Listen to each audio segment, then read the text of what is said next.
¿Qué tal? ¿Cómo les va? Hoy tenemos el gusto de tener al doctor Hugo Roberto Valderrama, doctor en Ciencias de la Salud, máster en Gerontología, un hombre siempre muy preocupado, impregnado de los temas que hacen a los adultos mayores, la falta de políticas, la ausencia de estos temas en las campañas electorales fundamentalmente.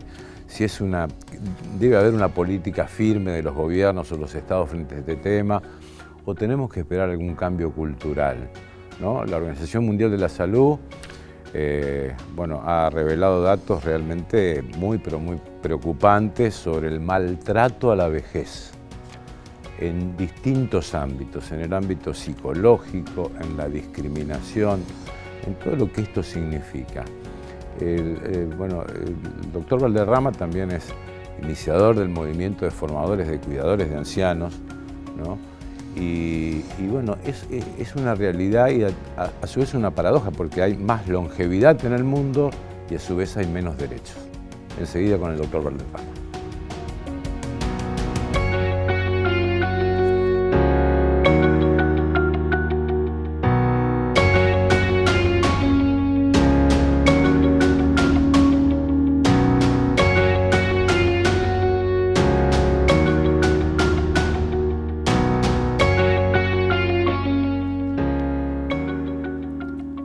¿Qué tal, Hugo? ¿Cómo te va? Un gusto. Un gusto para mí también. Un placer, ¿eh? Gracias. Bueno, gracias. a ver, la primera reflexión, o sea, a nivel mundial, la Organización Mundial de la Salud está condenando el maltrato a la vejez. Bueno, ¿cómo estás viendo vos este tema y cómo se da en la práctica?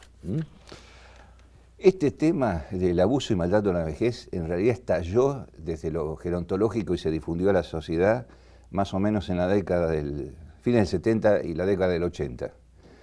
Antes era como que, digamos, no se tenía en cuenta, ni siquiera en la formación, en nuestra formación como geriatras o como gerontólogos. No había capítulos en los libros que hablasen de esto, y es como que se empezó a descubrir a partir de alguna denuncia tibia, y ya vamos a ver por qué, pero bueno, y se fue haciendo cada vez más grande, porque cada vez, de alguna manera, se comprendió más que el abuso y el maltrato es bastante frecuente. Mucho más de lo que la gente piensa. Y paradójicamente, donde la gente no cree que se da, que es en el hogar. Si vas a una institución, o sea, si tu papá, tu mamá, tu abuelo está en una institución, controlada, ¿viste? Porque es peligroso. Pero si está en la casa, ¿qué se le va a ocurrir? Que pueden abusar o maltratar a la persona mayor. Y bueno, hoy se sabe que la mayor parte de los abusos y maltratos que se dan en los mayores, que se toma conciencia concreta del hecho, se dan en los domicilios. Ajá. Pero además, bueno, eso dio lugar a empezar a estudiar el tema y a medida que se avanzaba sobre el estudio, a clasificarlo. Entonces, hoy, por ejemplo, ya se habla de un maltrato institucional, digamos, y en el hogar como primera clasificación. Después se habla, ¿qué se entiende por este abuso o maltrato? Entonces, resulta que aparece el maltrato físico, pero aparecen también abusos como el financiero, el abuso psicológico, el abuso que tiene que ver por descuido, o sea, cuando vos moralmente tenés una obligación de cuidados y descuidás. Entonces, hay distintas variantes. En lo que se ve con más frecuencia, lamentablemente, es que las mujeres mayores son las más abusadas o maltratadas. Ajá. Claro, de hecho que también hay más mujeres mayores vivas que hombres mayores vivos. Mayor expectativa de vida. Mayor expectativa de vida. Mucho más, por eso se habla inclusive de la doble o triple marginación, cuando esa es mujer, es mayor y además tiene algún deterioro cognitivo, llámese Alzheimer u otro tipo de variante de demencia. Sí. Entonces, esa persona tiene muchas probabilidades de que pueda ser abusada en algún momento de lo que resta de su vida, digamos. Sí. ¿Quiénes son los maltratadores? Sí. Paradójicamente, la mayoría de las veces los hijos, o los que cuidan, los cuidadores principales. Pero hijos, me refiero a hijos o hijas. Sí. Bueno, también se está combatiendo lo que se llama el edadismo, ¿no? Ajá, sí. Esta es otra cuestión. Molesta el edadismo. Molesta el edadismo. Molesta. ¿Sabés qué pasa? Es la discriminación por la edad. Es la discriminación por edad, edadismo, viejismo, le decimos acá en Argentina, pero estamos hablando básicamente de lo mismo, hay pequeñas sutiles diferencias etimológicas, digamos. Lo molesta porque es paradójico, ¿viste? Cuando vos sos joven querés llegar a viejo, y cuando sos viejo te quejás porque sos viejo. No, yo no conozco a jóvenes que me digan, yo que me quiero morir antes de llegar a viejo, ¿viste? Pero cuando sos viejo es como le encontrás la vuelta. No, por supuesto, no todas las personas, yo estoy hablando de generalidades, pero a veces se quejan por esto. Y un poco el viejo refleja la imagen que el joven no quiere ver, que es lo que entienden que es la imagen del deterioro físico y la fragilidad, la vulnerabilidad. Es decir, ¿crees que culturalmente se asocia la vejez con la enfermedad? Sí, desde siempre. Ahora, o sea, si sos viejo es porque seguramente algún achaque tenés, y seguramente digamos, en la mentalidad popular seguramente vas a terminar demente y seguramente en un geriátrico. Ese es el concepto, ¿no? Ajá. Ahora, qué paradójico, porque en la antigüedad los sabios en Grecia eran los viejos eran los sabios. Seguro, los más respetados. En la cultura china también, seguro, es decir, en Japón. Es que esto, ¿sabés qué pasa? El cambio, lo que está pasándonos es que va de la mano con la tecnología. Esta incorporación brusca de lo tecnológico hizo que los que hoy son mayores se hayan quedado atrás. En su educación, en su historia de vida, en su trabajo durante toda la vida, no existía la tecnología, no existía lo digital, y de golpe se incorpora esto. Entonces quedan atrás, y como quedan atrás, la juventud pasa por arriba, porque aparte son feos, ¿viste? Dan fea imagen. No se los ve como sexuales. Entonces, ¿qué se pondera hoy? Se pondera lamentablemente que lo que estamos hablando fuera de cámara, los físicos exuberantes, que se vean los patobica, todo el mundo está metido en los gimnasios para mantener el físico, todo el mundo hace dieta. Entonces, claro, es como que no se ve en la persona mayor lo que debería verse. Y te digo, una de las cosas que a mí a veces más me molesta y que se los planteo a mis alumnos es que me mandan, por ejemplo, un videíto donde se ve a una persona mayor muy ágil bailando el rock con su pareja y ese tipo de cosas. Mirá qué bien este viejo, mirá esta vieja. Pero resulta que no están viendo. Yo no creo que lo que se espera de las personas mayores es que se parezcan cada vez más a los jóvenes. Sino lo que se debería esperar de las personas mayores es que aporten la experiencia ganada a lo largo de toda su vida para beneficio de los jóvenes. Sí. Ahora, esa suerte de discriminación, porque hay que hablar de discriminación. ¿Es discriminación? ¿Es una cuestión que debe ser combatida por políticas de Estado de gobierno o esperamos algún cambio cultural? ¿Qué te sugiere cuando, por ejemplo, un mayor va acompañado de su hijo a un bar y el mozo se dirige al hijo? Ah, sí. O cuando va a comprar ropa para el padre se dirige al hijo, ¿no? Y que pague el hijo, etcétera. Pero además estamos los médicos en esto, escúchame. Sí. Entrevistas médicas donde entra la hija, por ejemplo, con la madre y el médico se dirige a la hija para preguntarle qué le pasa a la madre. Lo cultural es muy difícil de cambiar y lleva mucho tiempo, no se cambia un día para otro.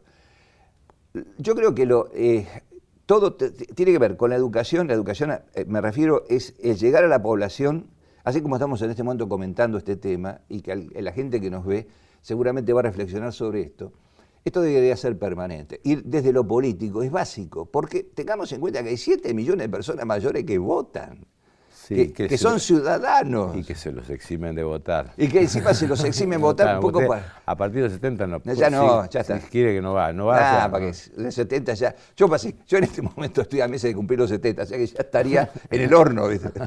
Entonces, bueno, es un cambio que hay que exigir de alguna manera. Porque además, el político que hace, equivocadamente, cuando en su plataforma se le ocurre, cosa que es raro, pero se le ocurre pensar en los adultos mayores. ¿Qué podemos hacer por los adultos mayores?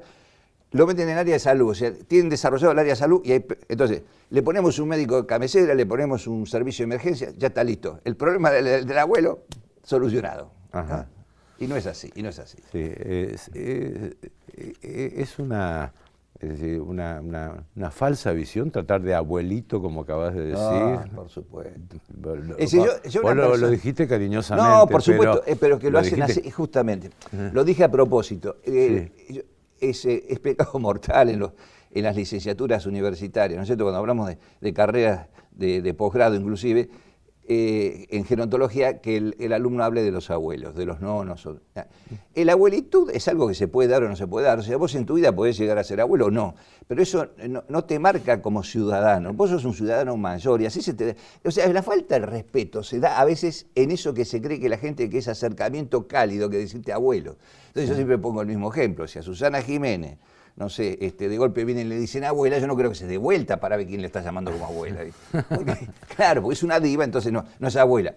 Pero si vos estás medio arrugado, ya sos abuelo. Y además cuando te hablan te van a hablar fuerte. Y te van a dar el asiento y te van a dar porque el que con buenas intenciones se acerca a vos va a querer cuidarte. Y cree que el cuidarte es vincularte a la abuelitud. Bueno, una pequeña pausa, ¿te parece bien? ¿Cómo no? Enseguida seguimos con el doctor Hugo Roberto Valderrama.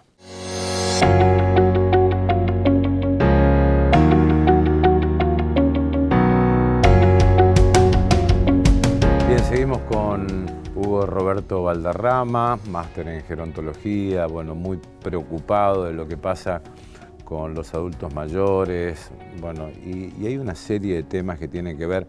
Vos hablaste recién, Hugo, en el bloque anterior, de una gran brecha tecnológica, y esto se da en casos muy concretos. Primero, que ha crecido el delito contra los adultos mayores. Por un lado, en dos ámbitos fundamentales, ¿no? El financiero y también, digamos, en la fuerza por la vulnerabilidad de un hombre mayor. Viene alguien, un joven, con una pistola o simplemente, bueno, amarrándolo, lo asalta, ¿no? Pero, ¿qué se puede decir de esto? Digamos, ¿qué responsabilidad también hay de brindar los medios tecnológicos como para que el adulto mayor se acostumbre a eso, ¿no? Porque tiene que ir a veces acompañado de alguien a retirar dinero, por ejemplo, ¿no? Pero seguro, yo me acuerdo no hace tanto tiempo atrás, y una cosa que yo varias veces tuve la oportunidad en televisión o en medios radiales de plantear. Me acuerdo cuando muere lo viví en carne propia, cuando muere mi madre, yo tenía que hacer los trámites para poder cobrar la pensión para mi padre, bueno, todo el trámite que se hace habitualmente. Iba al banco y tenía que hacer las colas esas que son como una víbora, ¿viste? Que daba horas. Y detrás mío había gente mayor. En los bancos no hay baño. Bueno, por lo menos para el público. En las iglesias tampoco. Es como para pensarlo, ¿no? Sí.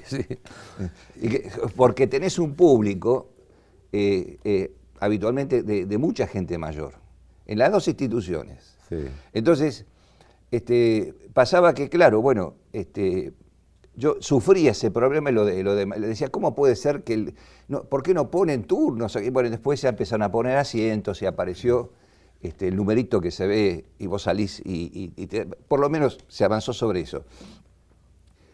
Pero lamentablemente lo que no se termina de entender es que la gente mayor no fue formada en función de esto que decíamos en el bloque anterior de lo digital. Entonces, la persona mayor, a lo sumo, aprendió a manejar un control remoto como algo novedoso.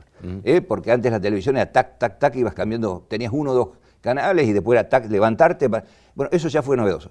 Entonces, de golpe no se da cuenta a veces la gente que arma en los medios de difusión, de comunicación y en la gestión de un determinado tema vinculado a la ancianidad, que esa persona mayor no está deteriorada porque no entiende lo digital. Más allá de que pueda o no estar deteriorada, asiste perfectamente lúcida. No comprende lo digital porque no fue parte de su vida. Hoy el problema de los matrimonios jóvenes al revés es cómo le sacás el celular al chico. Falta que el chico lo hagan dormir, ¿no es cierto?, con el celular en la cuna. Entonces, esa es la gran diferencia.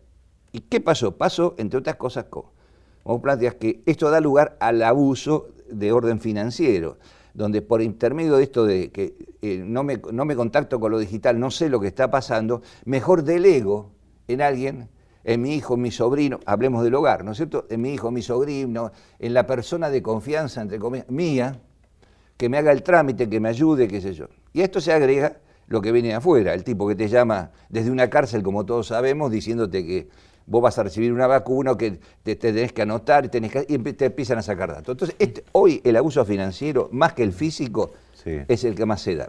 El físico, como vos decís, ni siquiera hace falta un revólver. Vos empujás a una persona mayor, se cae el piso, se quiebra y se termina el problema. Ahora eso se vio palmariamente en la pandemia, donde no había atención al público y tenía que ir a cobrar la jubilación a un cajero. A un cajero. Pero claro, el tema del cajero, convengamos que para cualquier persona que tenga un poquito de sentido de responsabilidad, debe haber sido la primera, así sea joven, muy joven y muy tecnológico, la primera vez que lo encaró al cajero, debe haber tenido sus precauciones. Porque estás hablando de un aparato que maneja tu dinero, que te saca de golpe la tarjeta, el famoso miedo cuando se perdían las tarjetas al principio, que la gente me tragó la tarjeta. Entonces, de golpe te daba la plata y decís, será la cantidad que me dio y vos tenías que estar contando. Y no nos olvidemos que detrás tuyo hay 5 o 6. Hay una cola con un vidrio que se abre y se cierra, que habitualmente no se cierra, y que tenés una persona atrás que te está respirando en la nuca y que está mirando lo que vos haces.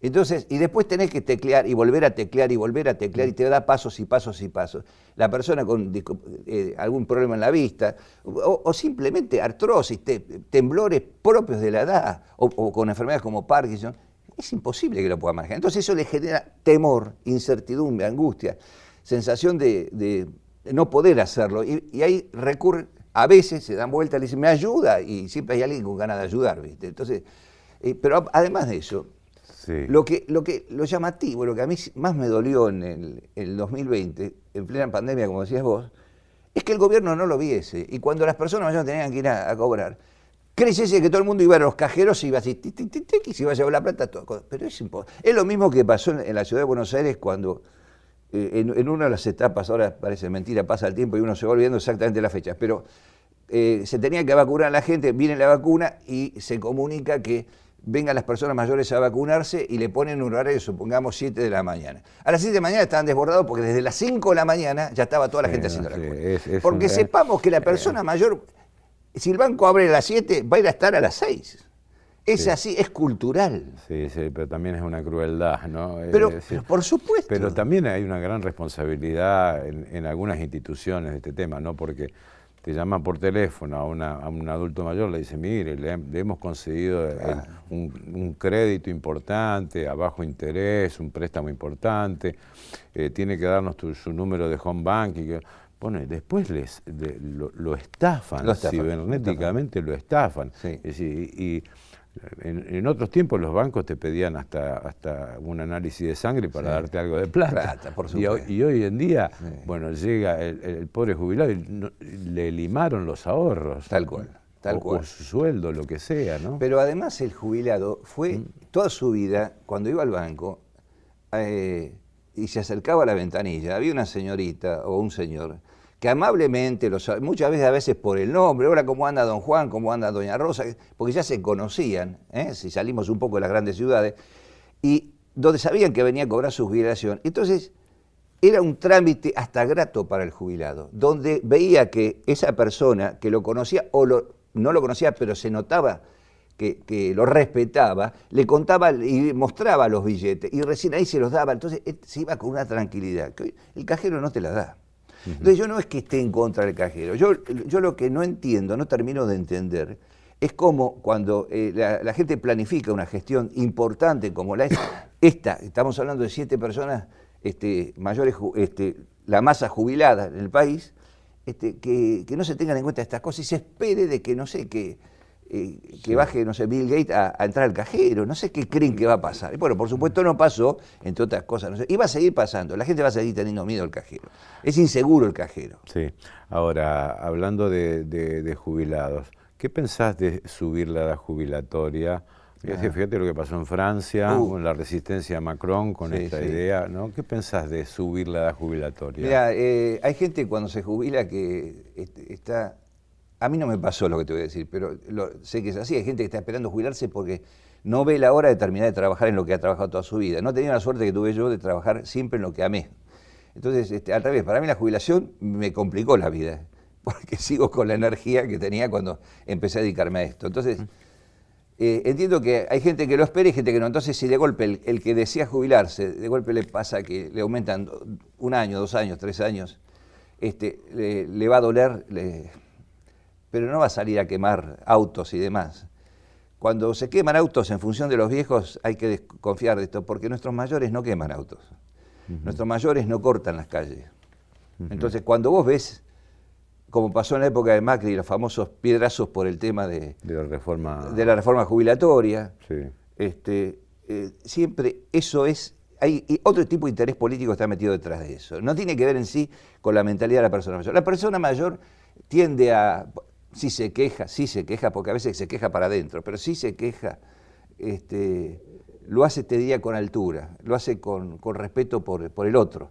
Nunca va a tomar una piedra y pegársela al otro Entonces, te diría que si la cosa sería muy interesante aumentar la edad jubilatoria, en ese sentido sí estoy de acuerdo, porque desde el punto de vista demográfico, hoy la realidad es que un hombre de 65 años o una mujer de 60, como se están jubilando, básicamente son personas totalmente sanas y activas, excepto sí, que hayan tenido algún tipo de problema en su vida que eso les ha impedido llegar a ese estado de salud. O sea, están en la plenitud. Están en la plenitud. Y como lo hemos dicho alguna vez, hoy se sabe que el cerebro del hombre entre los 70 y los 80 es el óptimo, cosa que yo sé que le va a llamar la atención al que nos ve, pero está en estado óptimo porque suma lo que aprendió durante su vida más la experiencia. O sea que la sabiduría, yo a veces escucho que dicen, me voy un poco en el lateral del tema, pero creo que vale la pena. Hablan de la sabiduría, los viejos son sabios. No. Cuando vos envejecés, la vejez no te da sabiduría, te da experiencia. Pero si además pusiste la cola en la silla, te pusiste a estudiar y te dedicaste realmente a incrementar tus conocimientos, la combinación de experiencia e inteligencia aplicada así, da lugar a la sabiduría. Por eso no vas a encontrar un joven de 30 años que le digan sabio. No existe eso. No, pero incluso es un concepto impregnado culturalmente. Se lo cuestiona Joe Biden en Estados Unidos, que vaya otra vez a una reelección porque va a terminar con 80 años. En su momento se lo cuestionó a Labaña porque era un hombre, un adulto mayor, ¿no? El caso de Fait creo que era. También. El abogado, el juez.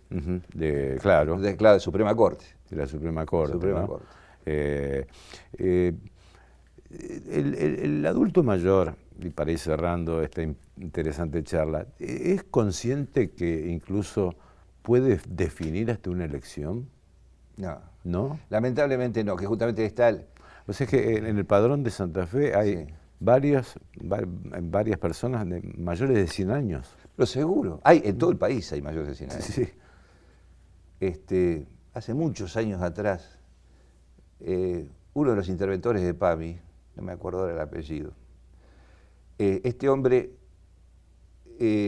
había prometido que cuando se hacía cargo del PAMI iba a ir a visitar en Buenos Aires a todos los que cumplían 100 años. Ya en esa época no le daba, tenía que estar todos los días en auto visitando. No sé si era Alderete o alguien. Alderete, tenés razón, Alderete. Tenía que estar en la calle visitando, no podía hacer gestión. Entonces, sí, bueno, eso es así. Sino, lo que pasa es que la gente, no solamente hay muchos mayores de 100, va a seguir pasando eso, porque hoy la gente accede a conocimientos sobre el cuidado del físico, sobre la alimentación, sobre la importancia de la actividad física, sobre la medicina preventiva, la consulta al médico periódica, todo que hacen que uno pueda vivir más y mejor.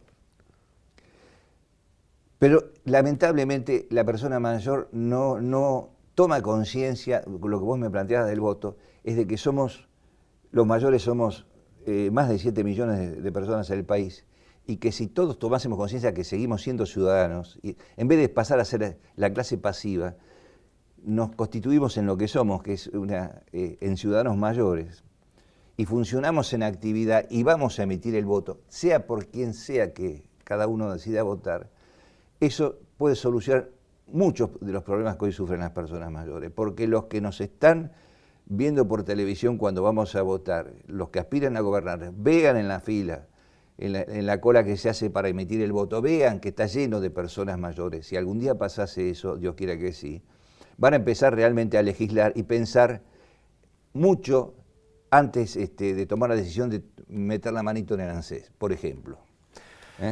Hugo, gracias por la visita. Gracias, un gusto. Hugo Roberto Valderrama. Bueno, gracias Maggie, bueno, gracias Lauti, Agustín. Hasta nuestro próximo encuentro. Gracias.